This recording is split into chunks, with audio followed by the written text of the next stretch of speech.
الحمدللہ رب العالمین والصلاة والسلام علی سید الانبیاء والمرسلین اللہم صلی علی سیدنا و مولانا محمد وعلی آلہ واصحابہ وبارک وسلم وصلی علیہ۔ دنیا کے تمام دیکھنے والوں کو، تمام چاہنے والوں کو، تمام پیار کرنے والوں کو، اور جہاں جہاں تک اس وقت میری آواز کو سنا اور مجھے دیکھا جا رہا ہے، جنید اقبال کی جانب سے انتہائی محبت کے ساتھ السلام علیکم۔ ایک بار پھر ناظرین، آپ کو پر نور صبح نور کے ساتھ میں دل کی عطا گہرائیوں سے خوش آمدید کہتا ہوں۔ آئیے بلا توقف چلیں حضرت ابو انیس محمد برکت علی علیہ رحمہ کی تالیف اسماء النبی کریم صلی اللہ علیہ وآلہ وسلم سے رسول اللہ صلی اللہ علیہ وآلہ وسلم کا ایک اسم مبارک پڑھنے اور سننے کی سعادت حاصل کرتے ہیں۔ سیدنا الراجی صلی اللہ علیہ وآلہ وسلم، ہمارے سردار، اللہ تعالیٰ کی رحمت پر امید رکھنے والے، درود و سلام بھیجے اللہ آپ صلی اللہ علیہ وآلہ وسلم پر، آپ صلی اللہ علیہ وآلہ وسلم کے آل پاک پر اور صحابہ کرام رضوان اللہ تعالیٰ علیہم اجمعین پر۔ حضور نبی کریم صلی اللہ علیہ وآلہ وسلم کا فرمان مبارک ہے کہ ہر چیز کا ایک دل ہوتا ہے، قرآن پاک کا دل سورہ یاسین ہے، پس اسے مردوں پر پڑھا کرو، اس لیے کہ میت کے لیے یاسین شریف پڑھنا اور پڑھوانا دونوں درست ہیں۔ جناب جڑے رہیں گے آج انشاءاللہ آپ ہمارے ساتھ، کیونکہ آج موضوع بہت انٹرسٹنگ ہے، قرآن خوانی اور ایصال ثواب۔ آج اس پہ بات کریں گے اور آپ کو بتلائیں گے کہ بہت ساری کنفیوژنز جو لوگوں کے ذہنوں میں عموماً پیدا ہو جایا کرتی ہیں صاحب، کہ قرآن خوانی کرنی چاہیے کہ نہیں کرنی چاہیے، ایصال ثواب کیا جانا چاہیے کہ نہیں کیا جانا چاہیے، اگر کیا جانا چاہیے تو طریقہ کار کیسا ہونا چاہیے، اگر طریقہ کار کو ہم دیکھتے ہیں تو صاحب پھر اس پہ یہ سوال پیدا ہوتا ہے کہ کیا خود کرنی چاہیے یا باہر سے جو ہے وہ جو بچوں کو بلوایا جاتا ہے ان پر تکیہ کرنا چاہیے۔ تو آج بہت سی باتیں انشاءاللہ ہونی ہیں۔ ایک بات تو ناظرین آپ ذہن میں کیٹیگوریکل رکھ لیجئے کہ اس عارضی دنیا کے اندر، یعنی یہ جو بھی ہم جیتے ہیں اپنی زندگی، چاہے وہ 50 برس ہے، 60 برس ہے، 70 برس ہے، اس وقت تک ہمارے سارے معاملات کا جو کھاتہ ہے نا، جسے آپ بک کہتے ہیں اعمال کی، وہ کھلی رہے گی جب تک یہ سانسوں کی ڈور ہماری چل رہی ہے۔ جس وقت یہ سانسوں کی ڈور ٹوٹ گئی، جس وقت ہمارے دل نے دھڑکنا چھوڑ دیا، جس وقت ہمارے وجود نے روح کا ساتھ چھوڑ دیا، یعنی روح جو ہے وہ ہمارے وجود کا ساتھ چھوڑ کر چلی گئی، اس وقت سب کچھ وینش ہو جائے گا، ختم ہو جائے گا، یعنی وہ جو اعمال کا چیپٹر ہے وہ مکمل طور پہ بند ہو جائے گا۔ سانسیں چل رہی ہیں تو ذکر و اذکار بھی چل رہے ہیں، سانسیں چل رہی ہیں تو نمازی بھی برقرار ہیں، یہ سانسیں اگر چل رہی ہیں تو قرآن پاک کی تلاوت بھی ہو رہی ہے، یہ سانسیں اگر چل رہی ہیں تو درود پاک کی کثرت بھی ہو رہی ہے، یہی سانسیں اگر موجود ہیں ناظرین تو انسان صدقات بھی کر لیتا ہے، خیرات بھی کر لیتا ہے، یعنی چیریٹی کے نام پہ اللہ تعالیٰ کو راضی کرنے کے لیے بہت کچھ کر لیا کرتا ہے۔ لیکن جس دن ذہن میں رکھیے گا یہ سانسیں ختم ہو گئیں، اس دن سب کچھ جو ہے وہ رک جائے گا، یعنی سارے کے سارے چیپٹرز کلوز ہو جائیں گے۔ لیکن قربان جائیں اپنے رب کے اوپر صاحب، اور قربان جائیں پروردگار کی رحمت کے اوپر کہ اللہ تبارک و تعالیٰ نے اس کے بعد بھی کئی ڈورز کھول کے رکھے ہیں۔ میں 3 ڈورز کے بارے میں آپ کو بتلاتا ہوں۔ وہ 3 دروازے ایسے ہیں، اگر آپ نے اس کا اہتمام صحیح طور سے کر لیا تو یقین مانیے آپ کا کھاتہ انشاءاللہ کبھی کلوز نہیں ہوگا، یعنی وہ جو یوں کہہ لیجئے کہ ثواب کی اور جو نیکیوں کا کھاتہ ہے وہ ہمیشہ انشاءاللہ کھلا رہے گا۔ حضرت ابو ہریرہ رضی اللہ تعالیٰ عنہ سے مروی ہے، رسول اللہ صلی اللہ علیہ وآلہ وسلم نے فرمایا کہ جب انسان مر جاتا ہے تو اس کا عمل بند ہو جاتا ہے۔ آپ سمجھ رہے ہیں، عمل مکمل طور پہ بند ہو جاتا ہے، مگر 3 چیزیں۔ اب جو 3 چیزیں ہیں ان کو ذرا توجہ سے سن لیجئے۔ فرماتے ہیں کہ ایک صدقہ جاریہ، یعنی ایسا صدقہ جس سے زندہ لوگ نفع حاصل کرتے رہیں، یعنی آپ کچھ بھی پلان کر دیجئے صاحب، کچھ بھی پلان کر دیجئے جو جاری رہے، اللہ تبارک و تعالیٰ اس کا ثواب آپ کو پہنچاتا رہے گا۔ دوسرا، ایسا علم جس سے لوگ فائدہ اٹھاتے رہیں، یعنی آج ہمارے یہاں پرابلم یہ ہو گئی ہے کہ لوگ اس بات کو سمجھ نہیں رہے۔ میں عموماً اس پر بڑی بات کرتا ہوں کہ یہ جو ہم آج ویلاگس کی صورت میں، پوڈ کاسٹ کی صورت میں، یہ جو کچھ بھی ہم کر رہے ہیں، جتنا کچھ کر رہے ہیں، ایک بات ذہن میں رکھیے گا، ہر بات آپ کی ریکارڈ کے اوپر ہے۔ اگر آپ کا علم نافع ہے، لوگوں کو نفع دینے والا ہے، اللہ تبارک و تعالیٰ اس سے راضی ہو رہا ہے، یہ آپ کو قبر میں بھی نفع دے گا، آپ کو حشر میں بھی نفع دے گا۔ لیکن خدا نخواستہ خاکم بدن آپ نے کچھ ایسا ریکارڈ کر دیا ہے کہ جس سے لوگوں میں جو ہے اپنا بدکاری عام ہو رہی ہے، فحاشی عام ہو رہی ہے، یا کچھ بھی کہہ لیجئے اس کو صاحب کہ اس کے اندر نیگیٹیوٹی ہے، تو پھر ذہن میں رکھیے گا کہ عذاب جاریہ بھی پھر قبر میں رہے گا، خدا نخواستہ، اور محشر میں بھی یہ معاملہ رہے گا۔ اور تیسری بات کہ ایسی نیک اولاد جو اپنے والدین کے لیے دعائے خیر کرتی رہے، یعنی اپنی اولاد کو آپ بنیادی طور پر اپنے لیے صدقہ جاریہ بنا کر جائیے۔ یاد رکھیے یہ جو دنیا میں ہم جیتے نا صاحب، یہ دنیا کی زندگی جو ہے، میں نے عرض کیا کہ 50 60 70 برس سے ختم ہو جائے گی، انسان کے اعمال کا مکمل طور پہ تعلق ختم ہو جائے گا، لیکن اللہ تبارک و تعالیٰ نے جو دروازے صدقہ جاریہ کے طور پہ، اب بدنی عبادت ہے، مالی عبادت ہے، بہت ساری ایسی عبادات ہیں جو انسان کرتا ہے اور انسان کے جانے کے بعد پھر وہی اعمال جو ہے اس کی اولادیں بھی کیا کرتی ہیں، اس کا ثواب اگر بھیجتی ہیں تو ثواب یقیناً پہنچتا ہے۔ اور ایک مسلمان جب ہم بات کرتے ہیں امت محمدی صلی اللہ علیہ وآلہ وسلم کی، تو کیا خوبصورت حدیث پاک ہے صاحب کہ جو شخص قبرستان گیا اور یاسین شریف پڑھی تو اللہ تبارک و تعالیٰ اس دن مردوں سے عذاب میں تخفیف فرما دیتا ہے اور مردوں کی تعداد کے برابر پڑھنے والے کو اجر بھی ملتا ہے۔ اور آخری بات میں عرض کیے دیتا ہوں، حضرت انس رضی اللہ تعالیٰ عنہ نے تو سارا ہی معاملہ ختم کر دیا نا، یعنی سرکار مدینہ صلی اللہ علیہ وآلہ وسلم سے دریافت کر لیا کہ میرے ماں باپ آپ پر قربان ہوں یا رسول اللہ صلی اللہ علیہ وآلہ وسلم، ہم اپنے مردوں کے لیے دعا کرتے ہیں، ان کے لیے صدقہ کرتے ہیں، ان کی طرف سے حج کرتے ہیں، کیا ان اعمال کا ثواب ان مردوں تک پہنچتا ہے؟ ایک صحابی کا کیٹیگوریکل سوال ہے جو سرکار علیہ السلام کی خدمت میں 10 برس تک رہے، 10 برس تک۔ اب آپ صلی اللہ علیہ وآلہ وسلم نے کیا فرمایا؟ سن لیجئے صاحب، فرماتے ہیں کہ ان کو ثواب پہنچتا ہے اور وہ اس سے خوش ہوتے ہیں جیسے تم میں سے کوئی خوش ہوتا ہے جب انہیں کھجوروں کا طبق پہنچایا جاتا ہے، یعنی طبق پہنچایا جاتا ہے۔ بس یہ آخری بات تھی جو آپ کو سمجھانا تھی کہ ایصال ثواب کرتے رہیے صاحب، جو بڑے ہیں ان کو تو ہدایہ پیش کیجئے، اور جو امت محمدی صلی اللہ علیہ وآلہ وسلم ہے ان کے درجات کی بلندی اور گناہوں کی معافی کے لیے بس ان کو پڑھ کے بخشتے رہیے۔ آغاز کرتے ہیں۔ ہمارے ساتھ اس وقت جو موجود ہیں یقیناً کسی تعارف کے محتاج نہیں۔ پہلی شخصیت ممتاز عالم دین جناب مفتی ارشاد حسین سعیدی صاحب تشریف فرمائیں، دوسری شخصیت ممتاز عالم دین جناب علامہ محمد احمد برکاتی صاحب تشریف فرمائیں، اور تیسری شخصیت ممتاز عالم دین جناب پروفیسر بشارت صدیق ہزاروی صاحب تشریف فرمائیں۔ تینوں آپ کو السلام علیکم، خوش آمدید۔ آغاز کرتے ہیں مفتی صاحب آپ سے، اور ظاہر ہے یہ ایک ایسا سوال ہے، ایک ایسا موضوع ہے، اور ایسے آپ یوں سمجھ لیجئے کہ اپنا تعلق ہے اس موضوع کا کہ ہر ایک کو اس کنفیوژن کو اپنے ذہن کے اندر کم از کم دور کر لینا چاہیے کہ ہمارا جو بیسک کنڈکٹ ہے وہ ایصال ثواب کے حوالے سے اور قرآن خوانی کے حوالے سے کیا ہونا چاہیے۔ تو ایک تو اس کی شرعی حیثیت کیا ہے، اور ظاہر ہے اس کے فوائد پہ بات کیجئے، اور قرآن خوانی کے جو بنیادی مقاصد ہیں آغاز میں اس پہ بھی ذرا گفتگو فرمائیے۔ بہت شکریہ جنید بھائی، ہماری زندگی سے متعلق بہت اہم سوال ہے۔ دیکھیے قرآن مجید اللہ کا کلام ہے، اور جیسے اللہ رب العزت کی شان ہے کہ وہ قدیم ہے، یعنی ازلی اور ابدی ہے، وہ حادث نہیں، اور اس کی ذات میں فنا نہیں، اور نہ ہی اس کی ذات میں ابتدا اور انتہا کا کوئی تصور ہے۔ واہ! تو یہی شان اللہ رب العزت کی ہر صفت کو حاصل ہے، تو اسی طرح قرآن کو بھی حاصل ہے۔ قرآن اللہ تعالیٰ کی صفت کلام کا بھی ظہور ہے اور صفت علم کا بھی ظہور ہے۔ تو اس اعتبار سے قرآن کی شان بھی یہ ہے کہ ایسا نہیں ہے کہ یہ ہمیں فانی دنیا کی جو چند روزہ زندگی ہے اس کے بارے میں تو ہمیں نفع دے، اور اس کے علاوہ جو برزخی زندگی ہے اس کا نفع ہم تک نہ پہنچے قرآن کے ذریعے سے، یہ نہیں ہو سکتا۔ تو اللہ تعالیٰ کے کلام ہونے کے ناطے اس نے انسان اور جمیع مخلوقات جو کہ حادث ہیں ان کو اپنے قدیم دامن کے اندر سمو لیا ہوا ہے۔ اس لیے یہ جو کہا جاتا ہے کہ قرآن مجید کا، میں یہاں یہ بات بھی عرض کرنا چاہتا ہوں کہ ہم خلط مباحث کا شکار ہیں، اور بعض اوقات جان بوجھ کر ہی ہم محض مسلکی یا گروہی تعصبات کی وجہ سے ایک جز کے اوپر ایمفیسائز کر رہے ہوتے ہیں، اور اس کا دوسرا جز جو کہ حق ہوتا ہے اس کو جان بوجھ کے نظر انداز کر رہے ہوتے ہیں۔ مثال کے طور پر جب ہم مرحومین کے لیے یا فوت شدگان کے لیے قرآن مجید کی تلاوت اور اس کی نفع بخشی کی بات کرتے ہیں تو یہ آرگومنٹ اٹھا لیا جاتا ہے کہ بھی قرآن تو آیا ہے ہماری زندگیوں کو بدلنے کے لیے، لہٰذا زندگی میں قرآن سے ہدایت حاصل کریں، قرآن سے معرفت حاصل کریں، قرآن سے علم حاصل کریں۔ یہ آرگومنٹ اپنی جگہ ایک حقیقت ہے، مگر اس کو بنیاد بناتے ہوئے اس دوسرے آرگومنٹ کو نیگیٹ کر دینا یہ یا تو دانستہ طور پر ہوتا ہے مسلکی اور گروہی تعصبات کی وجہ سے، یا نادانستہ طور پر کم علمی کی وجہ سے ہوتا ہے۔ لہٰذا ہمیں ان دونوں پہلوؤں کو سمجھنا چاہیے۔ قرآن ہماری زندگیوں کے لیے بھی رحمت اور شفا ہے، مرنے کے بعد بھی رحمت اور شفا ہے،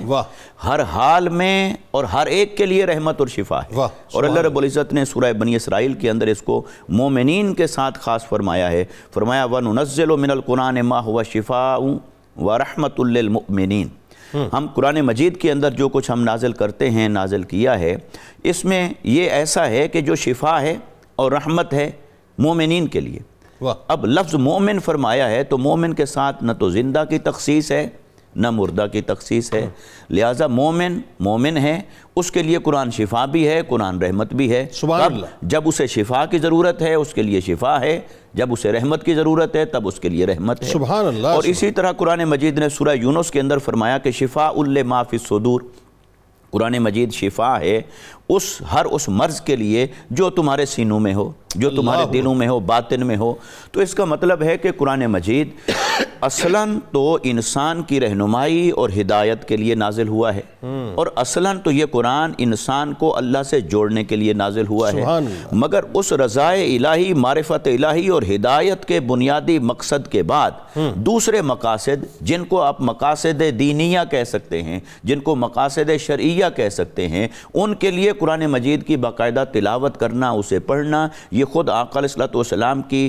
ترغیب کے اندر موجود ہے، تلقین کے اندر موجود ہے، آپ کی سنت اور آپ کی احادیث مبارکہ کے اندر کئی فرامین ملتے ہیں، جس کا آپ نے بھی ذکر فرمایا اپنے انٹرو کے اندر کہ کچھ تو وہ آقا علیہ السلام کی احادیث مبارکہ ہیں جن کا اس بات سے تعلق ہے کہ زندگی میں قرآن کو ان مقاصد کے لیے پڑھو، خیر و برکت کے لیے پڑھو، مگر فوت شدگان کے لیے قرآن مجید کی تلاوت کرنا یہ بھی احادیث مبارکہ سے ثابت ہے۔ جیسے حضرت عبداللہ بن عمر رضی اللہ تعالیٰ عنہ سے مروی ہے، وہ کہتے ہیں کہ آقا علیہ السلام نے فرمایا کہ جب بھی کوئی شخص فوت ہو جائے، مومن مردہ ہو جائے، فوت ہو جائے، تو اسے مت روکو، اسے جلدی دفناؤ، اور فرمایا اس کے سرہانے کھڑے ہو کر سورہ بقرہ کی ابتدائی آیات پڑھو، یعنی الف لام میم ذالک الکتاب لا ریب فیہ، اس سے لے کر ہم المفلحون یہاں تک، فرمایا یہ ابتدائی آیات پڑھو اس کے سرہانے کھڑے ہو کر، اور جو سورہ البقرہ کی آخری آیات ہیں آمن الرسول، وہاں سے جو شروع ہوتی ہے، وہ فرمایا اس کو مکمل پڑھو اس کے پاؤں کی طرف کھڑے ہو کر۔ اچھا، یہ حضرت عبداللہ بن عمر کی روایت ہے۔ حضرت مولا کائنات حضرت علی المرتضیٰ کرم اللہ وجہہ الکریم آپ فرماتے ہیں اسی طرح ایک مرفوع حدیث بیان کرتے ہوئے فرماتے ہیں کہ جب قبرستان سے گزرو تو یہ جو سورہ اخلاص ہے قل ھو اللہ شریف، یہ 11 مرتبہ پڑھ کر اگر تمام مدفونین جو اہل ایمان ہیں، مرد اور عورتیں، ان کو اگر بخش دیا جائے تو فرمایا ان کو جتنا ثواب پہنچے گا ان کی تعداد کے برابر ثواب پہنچے گا اس پڑھنے والے کو۔ سبحان اللہ۔ تو اس سے دیکھیے یہ روایات اور دیگر احادیث مبارکہ سے اگر ہم اخذ کریں تو خلاصہ یہ بنتا ہے کہ زندگی میں جیتے جی قرآن مجید کو پڑھنا، ہدایت کے لیے، خیر و برکت کے لیے، مختلف حاجات کے لیے، مختلف دینی مقاصد کے لیے، یہ بھی مسلم ہے اور ثابت ہے، اور فوت شدگان کے لیے پڑھنا اور پڑھ کر ان کا ثواب ان تک پہنچانا، یہ بھی آقا علیہ السلام کی تلقین میں بھی موجود ہے، سنت میں بھی موجود ہے، اور صحابہ کرام کے عمل میں بھی موجود ہے،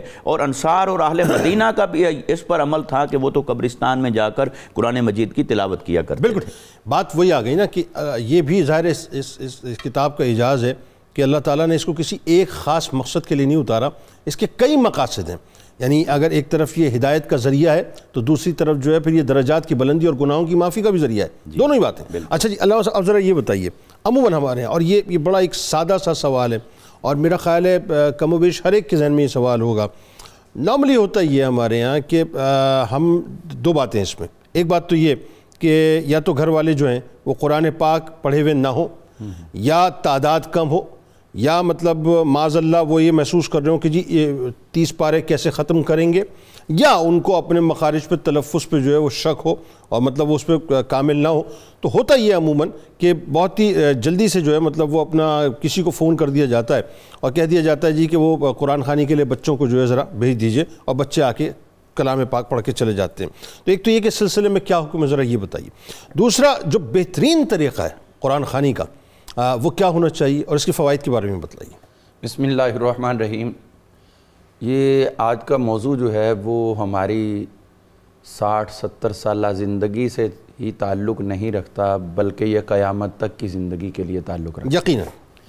تو جس قدر قرآن مجید فرقان حمید کو اللہ تعالیٰ کی کتابوں کے ہاں خاتم الکتب کا درجہ حاصل ہے، تو اس کا مطلب ہے کہ پھر اس کی خیر و برکات اب اس کے بعد کسی اور کتاب میں آنے والی نہیں ہے، وہ اسی کا خاص ہے۔ یقیناً۔ تو جو فوائد و ثمرات اس کتاب نے ہمیں عطا کیے ہیں اور عطا کرتی رہے گی، اس حوالے سے اس میں غور کرنا چاہیے۔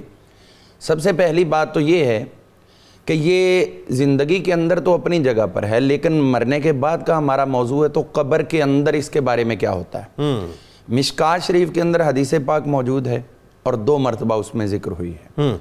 حضور صلی اللہ علیہ وسلم نے خود ارشاد فرمایا کہ قبر کے اندر میت سے جو 3 سوال مشہور ہیں،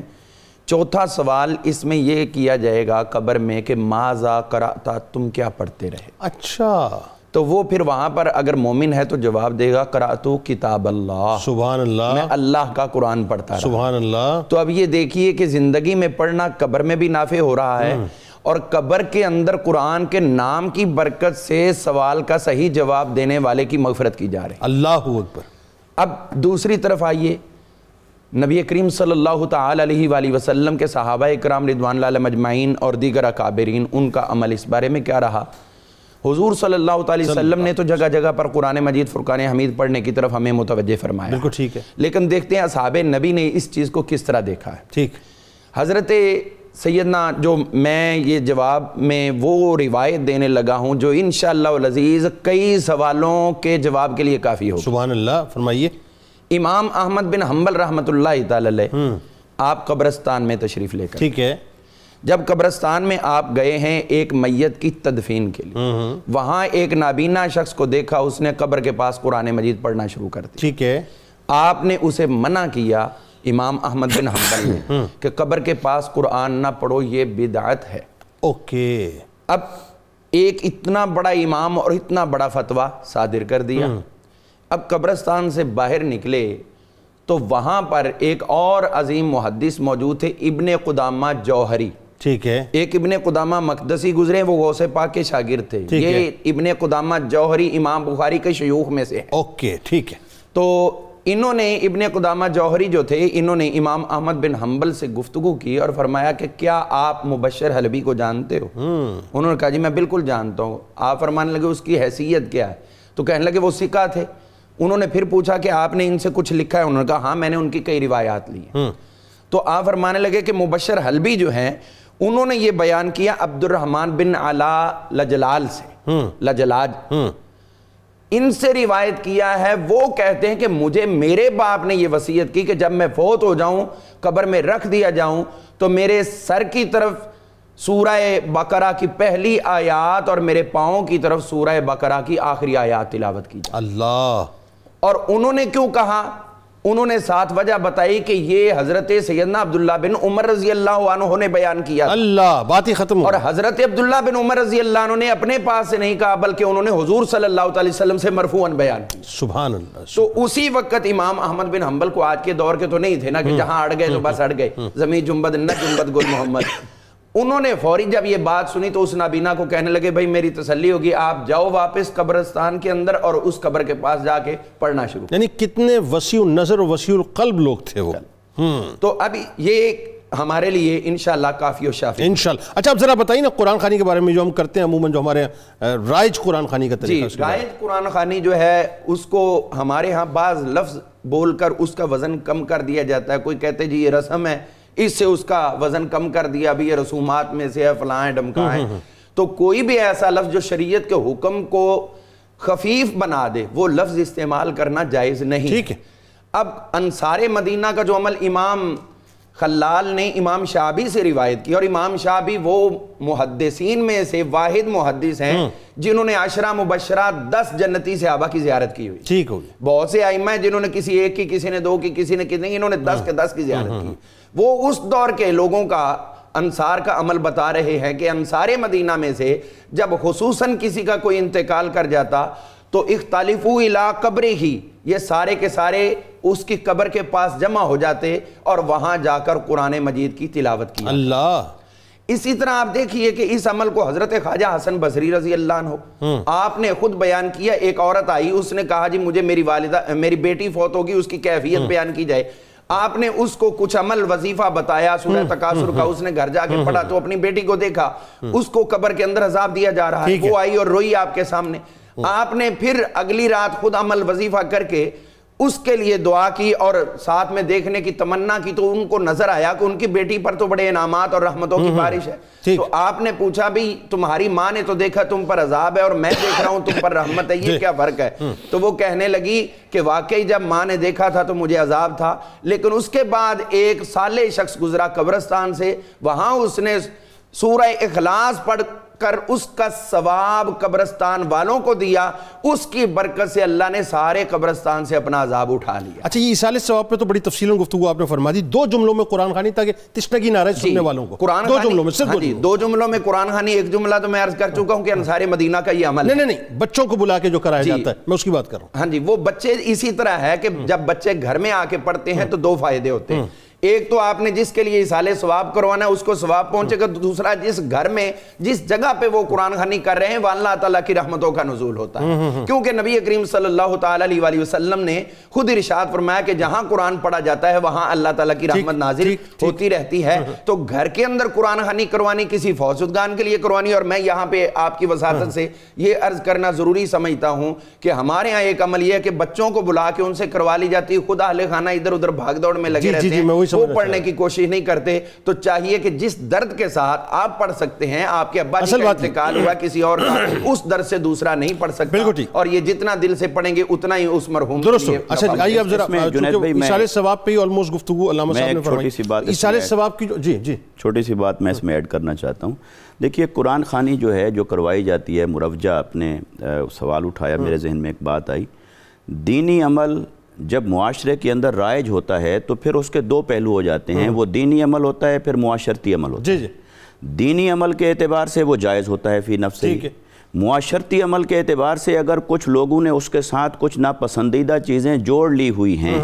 تو ان کی اصلاح ضروری ہو جاتی ہے۔ لہذا بچے اگر آتے ہیں اور قرآن مجید پڑھتے ہیں، اگر کسی کی نیت یہ ہے کہ بھی بچے چونکہ مکلف نہیں ہوتے، گناہ نہیں ان کے نامہ اعمال میں، اس لیے ان کا پڑھنا افضل ہے، اس اعتبار سے اچھا ہے، لیکن اگر کوئی خود پڑھنے سے بیزار ہے اور سر سے اتارنے کے لیے بلا کے پڑھوا رہا ہے کسی سے، تو اس عمل کو کرٹیسائز کیا جائے گا۔ اور بات یہ ہے کہ اگین وہی بات ہے، سب سے پہلے تو یہ بالکل صحیح بات برکاتی صاحب نے فرمائی کہ سب سے پہلے تو وہ جو دل کی کیفیت آپ کی ہے وہ اس کا اظہار ہونا چاہیے نا، کہ سب سے پہلے تو کلام مجید کو آپ کھولیں اور آپ اس درد اور سوز کے ساتھ جو ہے کلام مجید کی تلاوت کریں۔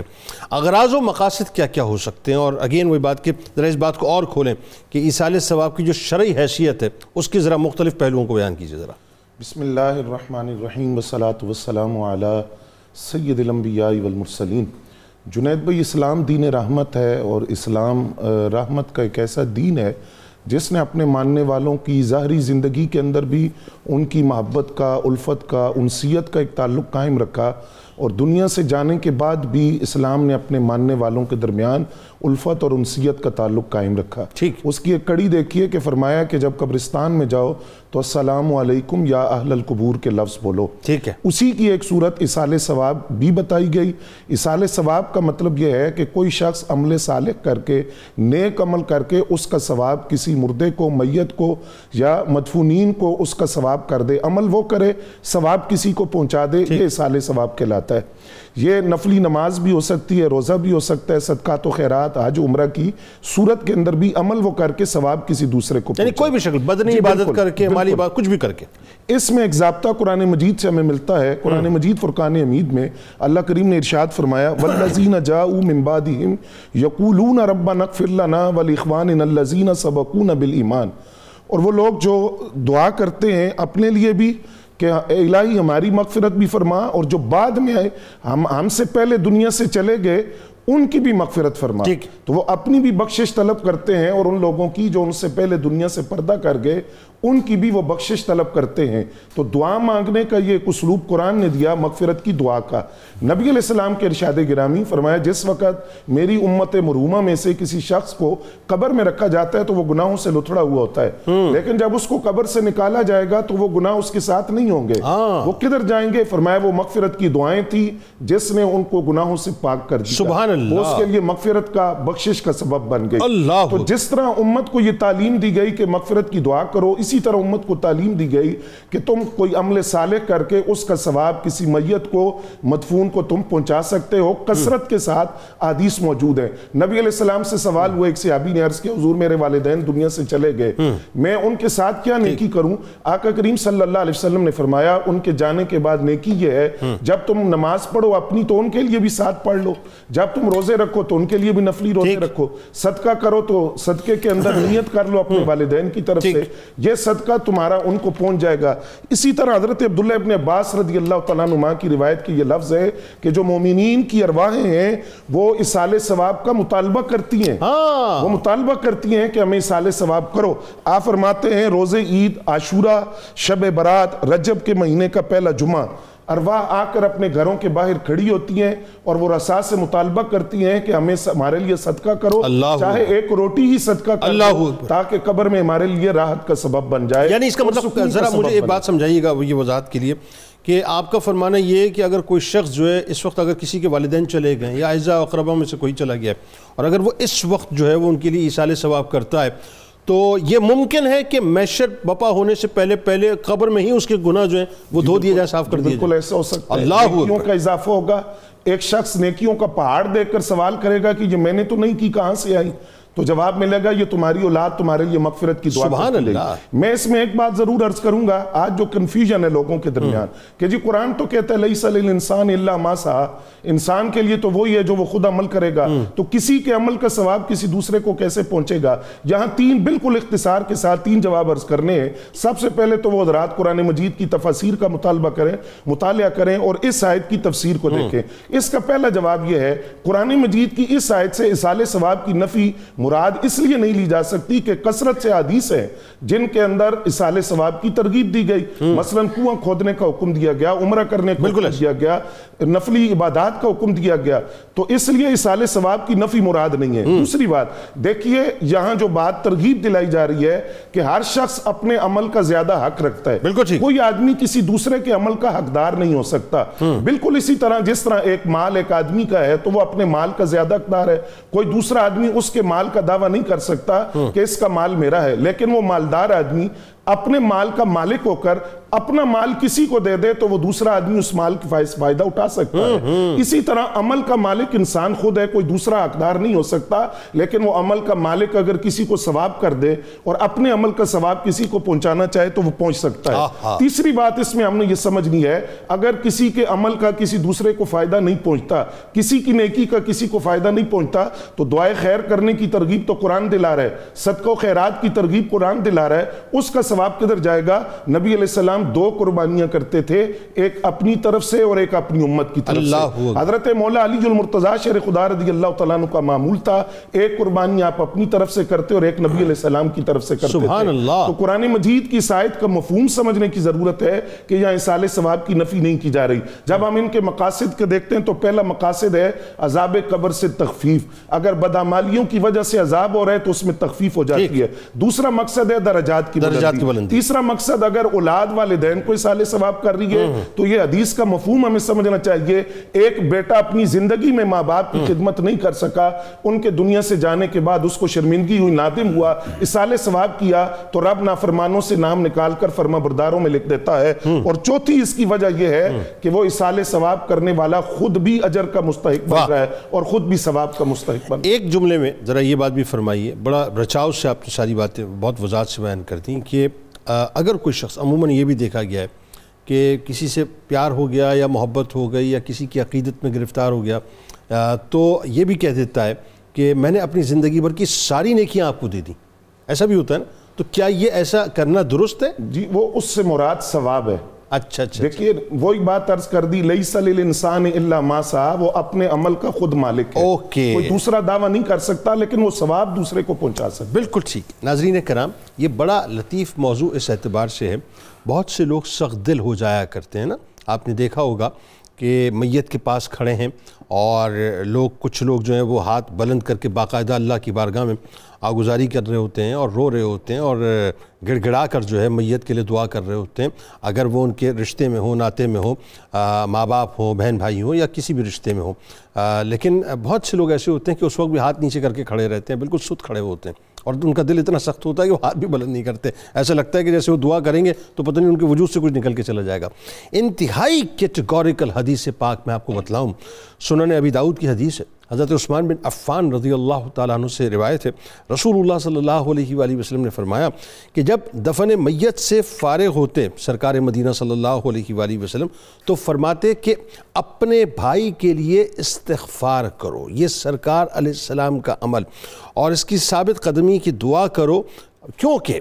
اس سے ابھی سوال کیا جا رہا ہوگا، من ربوں کا، ما دینوں کا، من نبیوں کا، یہ 3 سوال ہوتے ہیں نا، لہذا ان کے لیے دعا کیا کیجئے، درود پاک سرکار کی بارگاہ میں، ان کی آل کی بارگاہ میں پیش کیجئے۔ لوٹ کے آپ کو بتلاتے ہیں کہ مالی طور پہ اگر کوئی کام آپ کرتے ہیں تو کیا اس کا ثواب میت کو پہنچتا ہے کہ نہیں پہنچتا؟ درود پاک۔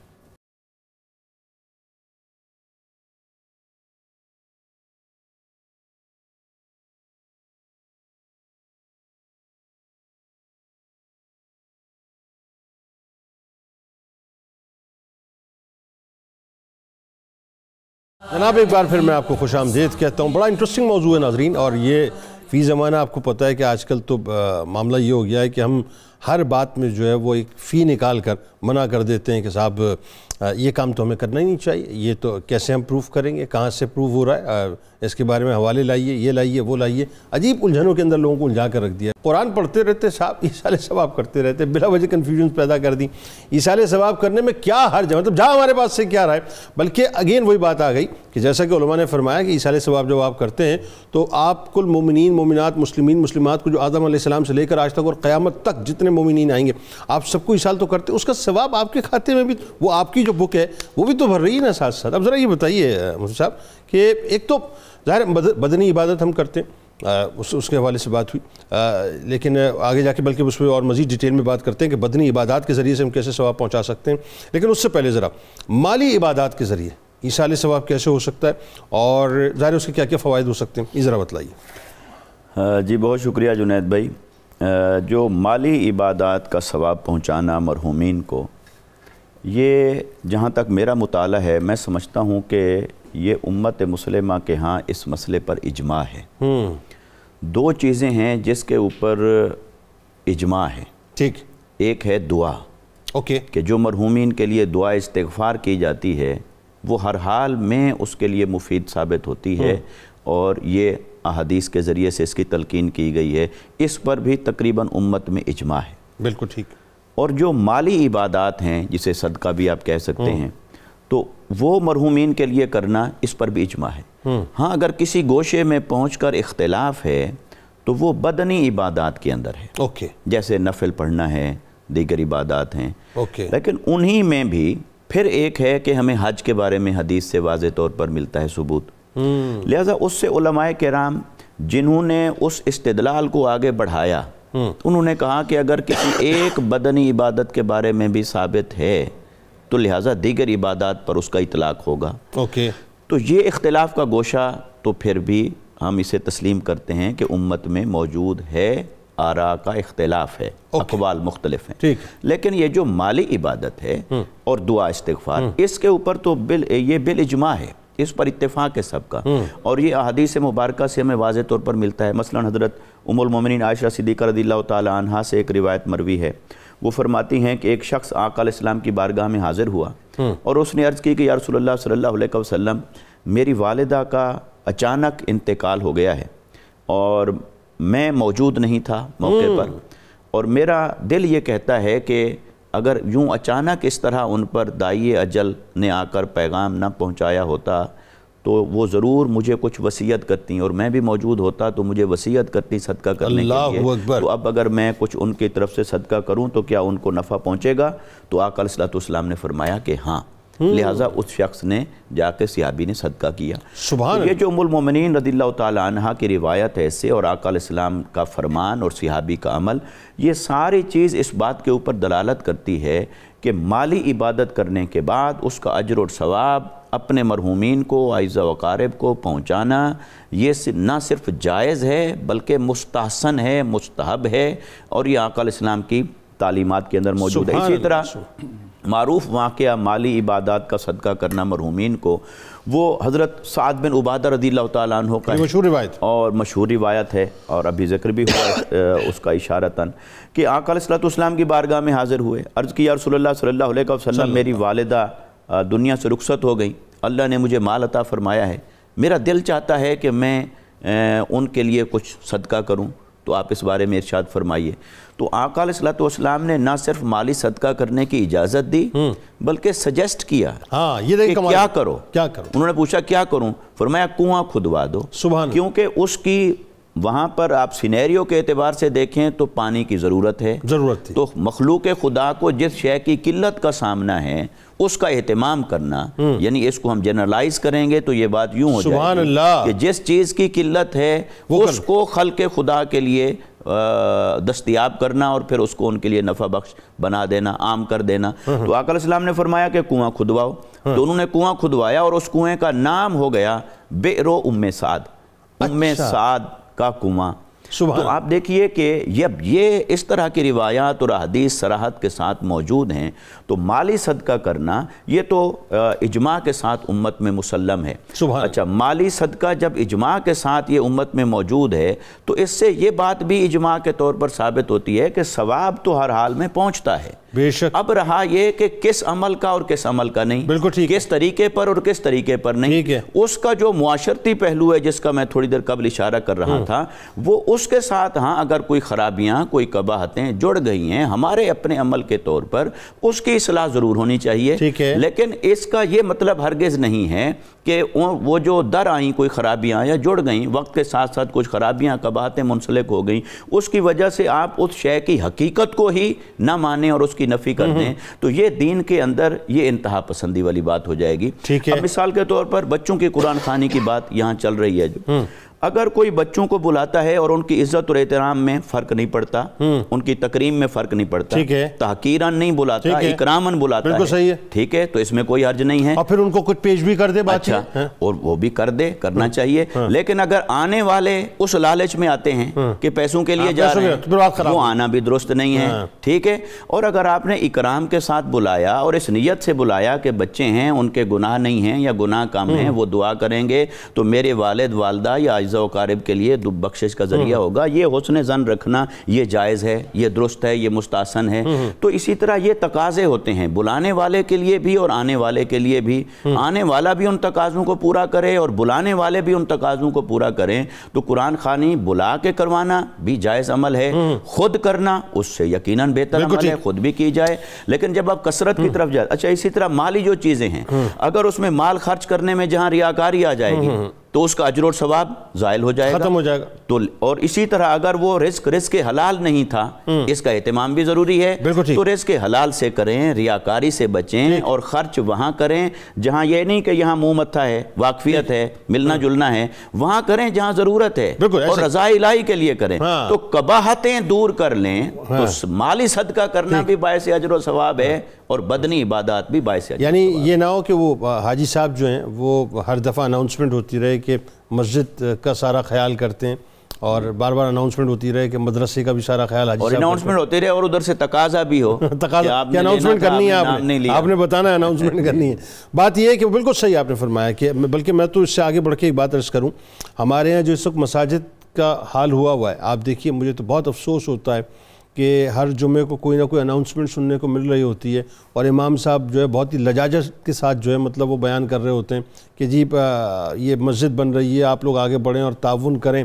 مطلب ہم اتنی جو ہے وہ اپنا ڈونیشنز کر رہے ہوتے ہیں، چیریٹی کے نام پہ اتنا سب کچھ کر رہے ہوتے ہیں، اگر ہم ان کاموں کو فوکس کریں جہاں مساجد کی بات ہے، جہاں مدارس کی بات ہے، جہاں انسٹیٹیوشنز کی بات ہے، تو میرا خیال ہے ایک ایسا صدقہ جاریہ ہوگا جو ہم مستقل بنیادوں پہ مطلب ظاہر کر سکتے ہیں۔ اچھا، اب آئیے بدنی عبادات کی بات کرتے ہیں، اور یہ اس اعتبار سے بڑا انٹرسٹنگ ہے کہ مال تو لوگ دے کے عموماً جان چھڑا لیتے ہیں نا، لیکن بدنی عبادت میں انسان کو خود انوالو ہونا پڑتا ہے، مطلب چاہے وہ نوافل ادا کرنے ہیں، چاہے وہ عمرے کی صورت ہے، حج کی صورت ہے، بہت سی صورتیں ہو سکتی ہیں، تو اس کے ذریعے سے کیسے ایصال ثواب ہو سکتے ہیں، تو یہ بتائیے۔ اور پھر اگین وہی بات ہے کہ اس کے جو فوائد ہیں وہ ایک تو جس کے لیے ہم کر رہے ہیں وہ تو اپنی جگہ، کیا ہمیں بھی اس کے فوائد اسی انداز سے حاصل ہوتے ہیں، یہ بھی بتائیے۔ جی بدنی عبادات کے اندر جتنی بھی ہم عبادات دیکھتے ہیں، چاہے وہ مالی عبادت ہو یا زبانی عبادت ہو، اگرچہ ان کو 3 حصوں میں ڈیوائیڈ کیا گیا ہے، لیکن حقیقت یہ ہے کہ ان تینوں میں سے بنیادی عبادت جو ہے وہ بدنی عبادت ہی قرار پاتی ہے، کہ زبان بھی جسم کا ایک حصہ ہے، اور جو مال خرچ کر رہا ہے وہ بھی اپنے جسم کے ساتھ محنت کر کے ہی حاصل کیا ہوا ہے۔ لہٰذا اگر وہ اوپر والی دونوں چیزیں جائز ہیں تو پھر بدن والی چیز جو بنیاد ہے اس کی وہ بدرجہ اتم جائز ہوئی۔ درست۔ اب ہم دیکھتے ہیں کہ حضور صلی اللہ تعالیٰ علیہ وآلہ وسلم چونکہ دین آپ کی جناب سے جاری ہوا ہے اور اس کے بعد آگے امت تک پہنچا، اور صحابہ کرام رضوان اللہ علیہ مجمعین اہل بیت اطہار انہوں نے یہ پہنچایا ہے، انہوں نے ان چیزوں کو کس انداز میں ہمارے سامنے پیش فرمایا۔ ہمیں بدنی عبادت کے اندر دیکھتے ہیں تو یہ چیز نظر آتی ہے۔ ابھی ایک تو بہت اہم جز جو ہے بدنی عبادت میں ہم قرآن مجید کی تلاوت کا کر چکے ہیں، وہ بھی بنیادی طور پر اسی کا حصہ ہے، لیکن جو سعد بن عبادہ رضی اللہ عنہ کی روایت ابھی حضرت نے پڑھی ہے اس کے بارے میں ایک بات عرض کرنا چاہوں گا۔ حضرت خواجہ حسن بصری رضی اللہ عنہ سے یہ سوال کیا گیا کہ آپ بتائیے کہ یہ جس طرح کا ہم اصالہ ثواب کرتے ہیں اور خصوصاً جو صدقہ کر دیا جاتا ہے اور اس میں سے اغنیاء بھی کچھ نہ کچھ منفعت حاصل کرتے ہیں، وہ جائز ہے کہ نہیں؟ اچھا، تو کیونکہ لوگوں کی ایک فکر ہے نا کہ جو صدقہ کر دیا گیا وہ اغنیاء نہ لیں، فقراء لیں، ٹھیک ہے، تو آپ سے یہ سوال کیا گیا تو آپ نے اس کا بڑا شرح و بسط کے ساتھ جواب عطا کیا۔ آپ فرماتے ہیں کہ مسئلہ یہ ہے کہ جو حضرت سعد بن عبادہ رضی اللہ عنہ کی والدہ کے لیے کنواں کھدوایا گیا تھا جسے سقایہ آل سعد کہتے ہیں، اس کنویں میں سے حضرت ابو بکر صدیق بھی پانی پیتے رہے، حضرت عمر فاروق بھی پانی پیتے رہے۔ سبحان اللہ۔ اب وہ کنواں مدینہ منورہ کے اندر نہیں تھا، وہ مدینہ منورہ سے باہر تھا اور کم از کم 3-4 میل دور تھا۔ ٹھیک ہے، تو اگر یہ شیخین وہاں جا کر اس سے پانی پی رہے ہیں، جسمانی مشقت بھی ہے اور ان کی اس مالی محنت کے ساتھ فوائد حاصل کیے جا رہے ہیں، تو اس کا مطلب ہے کہ مالی اور جسمانی یہ تمام چیزیں میت کے لیے ثواب پہنچائی جا سکتی۔ ٹھیک ہے، اب بدنی عبادات میں سے آپ نفل ادا کریں مرحوم کی نیت کر کے، ٹھیک ہے، یہ بھی بالکل ثواب پہنچتا ہے۔ ٹھیک ہے، مرحوم کی نیت کر کے آپ روزہ رکھیں۔ خود نبی کریم صلی اللہ علیہ وسلم سے ایک خاتون نے عرض کی حضور میری ماں فوت ہو گئی اور اس میری والدہ نے کچھ روزے رکھنے کی وصیت کی تھی، کیا میں رکھوں کہ نہ؟ تو حضور علیہ السلام نے ارشاد فرمایا کہ تم ضرور روزے رکھو۔ سبحان اللہ، یہ بدنی عبادت ہے۔ ٹھیک ہے، اور جہاں تک جو متفقن علیہ مسئلہ ہے، یہ میں وہ کرنے لگا ہوں جو بدنی عبادت میں سے نماز ہے، تو نماز کے اندر یہ مسئلہ متفقن علیہ ہے کہ جو فوت ہو گیا اپنے وصال کے وقت اس نے نمازیں چھوڑ دی تھیں، تو وہ نمازیں اگر وہ وصیت کر گیا تو اس کے ورثاء اس کی طرف سے پڑھیں، اگر نہیں کی گئی تو پھر وہ اس کے ورثاء جو ہیں وہ اس کی طرف سے فدیہ ادا کریں۔ اچھا، اب اگر مرحوم کے لیے نماز جیسی بدنی عبادت کو تخفیفاً اس مرحوم سے کروایا جا سکتا ہے دور، تو پھر اس کا مطلب ہے کہ کوئی بھی عبادت کی جا سکتی ہے۔ ٹھیک ہے، اسی طرح تمام فقہا کے درمیان یہ مسئلہ بھی متفقن علیہ ہے جس کو حج بدل کہا جاتا ہے۔ حج بدل ہوتا ہی ہے کہ ایک شخص کر نہیں سکتا اور دوسرا کرتا ہے، یہ اس کو پیمنٹ کرتا ہے، وہ جسمانی مشقت کرتا ہے اور وہ جا کے حج کرتا ہے، اس کے اپنی طرف سے بھی ادا ہوتا ہے اور اس مرحوم کی طرف سے بھی ادا ہو جاتا ہے۔ اسی طرح اسی چیز کو اگر ہم اس بات کی طرف لے کر جائیں جو سنن ابی داؤد کا آپ نے حوالہ دیا، تو اسی میں سے میں بھی ایک پیش کر دیتا ہوں جناب، کہ حشام جو ہیں انہوں نے اس چیز کو ہمارے سامنے واضح کیا ہے کہ حضرت عمر بن عاص رضی اللہ عنہ سے یہ کہا گیا کہ آپ کے والد فوت ہو گئے، انہوں نے 100 غلام آزاد کرنے کی وصیت کی تھی، 50 ہم نے کر دیے، 50 آپ کے ذمے آزاد کرو۔ انہوں نے کہا کہ میں حضور کی خدمت میں جاتا ہوں، آپ سے مسئلہ پوچھتا ہوں، آپ جو ہمیں ارشاد فرمائیں گے اس کے مطابق ہم کر گزریں گے۔ جب حضور کی خدمت میں گئے تو حضور صلی اللہ تعالیٰ علیہ وسلم آپ نے ایک ہی بات ارشاد فرمائی کہ سن لو، لو کان مسلمن، چونکہ تمہارا والد مسلمان نہیں تھا، لو کان مسلمن فاعتقتم عنہ او تصدقتم عنہ او حججتم عنہ فبلغہ ذلک، اگر وہ مرنے والا مسلمان ہوتا تم اس کی طرف سے صدقہ کرتے، تم اس کی طرف سے غلام آزاد کرتے یا اس کی طرف سے نفلی حج کرتے تو یہ اس کی طرف سے ادا ہو جاتا ہے، شرط ہے مسلمان ہونے کی۔ تو یہاں حضور علیہ السلام نے جو حج کی بات کہی ہے مدینہ والوں سے کہی، اس کا مطلب مشقت اٹھا کر تم مکہ میں جاؤ اور حج بدل یا حج نفلی کر کے آؤ، تو یہ اگر مرحوم ہے تو اس کے لیے یہ سبحان اللہ۔ فائنلی اب جو اہم ترین بات ہے، اگر اب اس بات کو ظاہر سننے والوں نے الحمدللہ سمجھ لیا ہوگا کہ قرآن خوانی بھی کرنی چاہیے اور ایصال ثواب بھی کرنا چاہیے، لیکن آخر میں ایک سوال ایسا ہے کہ جو اس پوری گفتگو کا جو ہے یوں کہہ لیجئے کہ اپنا مرکز ہے اور وہ یہ ہے کہ ایصال ثواب کرتے وقت یا قرآن خوانی کرتے وقت ہمیں کن کن امور کا خیال رکھنا چاہیے، یہ بڑی عام ترین بات بتلائیے۔ جنید بھائی، کسی بھی چیز میں بگاڑ تب پیدا ہوتا ہے جب اس چیز میں افراط و تفرید پیدا ہو جائے، یعنی بعض ناجائز معاملات کو اس معاملے کا حصہ بنا دیا جائے، یا بعض جائز معاملات کو بدعت کا فتویٰ لگا کر اس کو منع کیا جائے، تو وہ افراط و تفرید کا شکار ہو کر وہ چیز جو ہے وہ اس میں بگاڑ پیدا ہو جاتا ہے۔ جب ہم ایصال ثواب کے والے سے دیکھتے ہیں تو اس میں سب سے پہلی بنیادی بات ہمیں یہ سمجھنی ہے کہ ایصال ثواب جس کو کرنا ہے اس کا مومن ہونا شرط ہے۔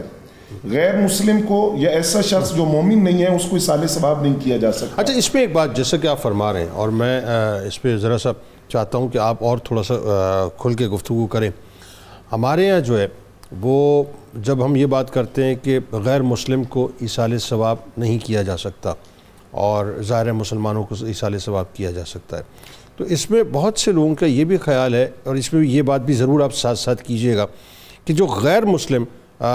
لیٹ سپوز اگر کوئی چیریٹی کرتے ہیں تو بہت سے لوگوں کا یہ اوپینین ہے کہ ان کو جو ہے وہ آخرت میں اس کا ثواب ملے گا۔ ذرا اس پہ بھی کامنٹ کیجئے گا۔ میں اس کی مثال یوں عرض کرتا ہوں کہ اپنی آخرت کے ثواب کے لیے ایمان کے ذریعے کھاتا کھلوانا ضروری ہے۔